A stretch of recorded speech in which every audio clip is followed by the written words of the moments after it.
Okay, I'm popping in, I am popping out with a quick one today. I'm answering the question of how do I know how much home I can afford? And I just want to leave you with three points.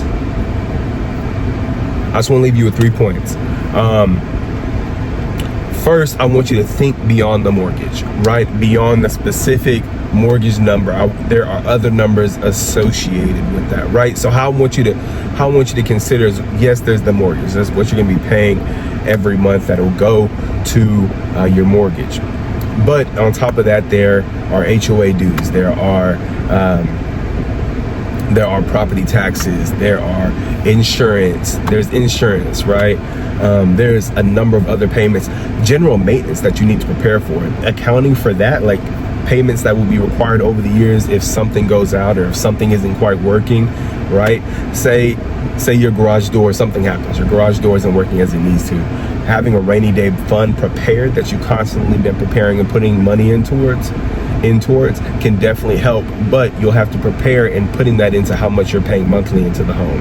You'll have to prepare in saying, this is how much I'm putting monthly into this home that is outside of just the mortgage payment. I look at it like this. Have you ever been to the grocery store and you're going through the aisles, you're saying, okay, I have this much budgeted for groceries this week, this pay period, this month, whatever it may be, and you do the math, you do all the numbers, you get to check out, and then somehow that number jumped up a couple of digits and you're like, how did this happen? It can often happen like that when you're buying a home. So one, it's important to have the full picture and also create just a little leeway from whenever things don't necessarily add up specifically. Yes, you want those numbers down, pinned to a point, but like I said, those numbers can sometimes fly off the rails just a little bit, or maybe you'll find something that you like a little more, or whatever it looks like. Those numbers can be skewed at some point. So yeah, just kind of prepare for that and prepare for how the number that you have with your mortgage also includes other fees. You need the total picture, right? The total picture. So you want to look into what those price points look like for insurance, what those price points look for that area where property taxes may be, or can you expect property taxes to be going up the next year, over the next couple of years, because there's been crazy development or there's been crazy value adds to that area, whatever it looks like. The next point I have for you is to stay in your comfort zone price wise, right? If you've been paying rent at $2,000 a month, just because you're buying a home, don't expect you to jump up to $2,500 unless there's been a increase in your finances. But you know where you need to be. Stay in that comfort zone. Whenever you get pre-approved, the lender will often provide you with a number. The lender will often provide you with a price range that you qualify for, right? A high to a low, right? 500 to 400, right? And some people might look at it and say, oh, the home I've been looking at on Zillow is at 500, so that's perfect. It's right at the top, but it's within. No, you need to stay where it is comfortable, where you know that you can survive, where you can be consistent, where you can be comfortable. So that number may not be 500 that you need to shop for. It may need to be 450 if that's a proven number that you can stay at whenever you break down the payments. It may even need to be 420, whatever that looks like. But definitely be aware of that. Do not push the price point just because you want the home, just because it comes with the design, the layout that you want, just because it's in the right area. You could find something for a little less more than likely. And if you can't, there's strategy to just get you closer to that, right?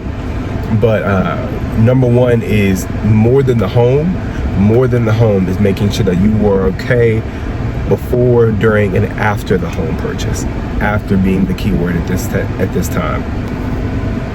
The last point I'm gonna leave you with, make sure that you're considering not just the now, but long term, right? At what price point do I need to be at to meet my life goals long term, right? At this price point, am I able to take that annual vacation that I want to take every year? At this price point, do I have the finances to buy that new car that I'm wanting, right? To buy the minivan if I'm expanding my family.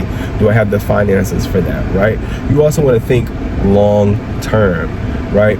At this point, do I have the finances to sustain living in this neighborhood, in this community for this long, for this period of time, as property taxes go up, as these changes are made? Can I sustain this area, this living, this lifestyle, right?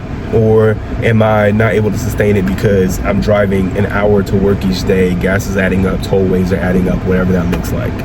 So keep in mind those three things whenever you are determining how much you can afford for a home. It's definitely important to line up your prices, your numbers, your price points before you start to commit and fall in love with even the process, or fall in love with the home or the process or the idea of moving into a home at this moment. But hey, I definitely find a tremendous value in starting the home buying process, committing to buying a home, and you're on the right path. Asking this question is step number one. Definitely look into it some more. Consult with an advisor. If you're in the Dallas, Texas area, feel free to reach out. I'd love to have a conversation with you. But you be blessed. Throw in the comments if there's any other aspects that you need information on. If you're looking for a lender to help get these numbers straight, let's have a conversation. I'll get you connected with the right person. Y'all be blessed.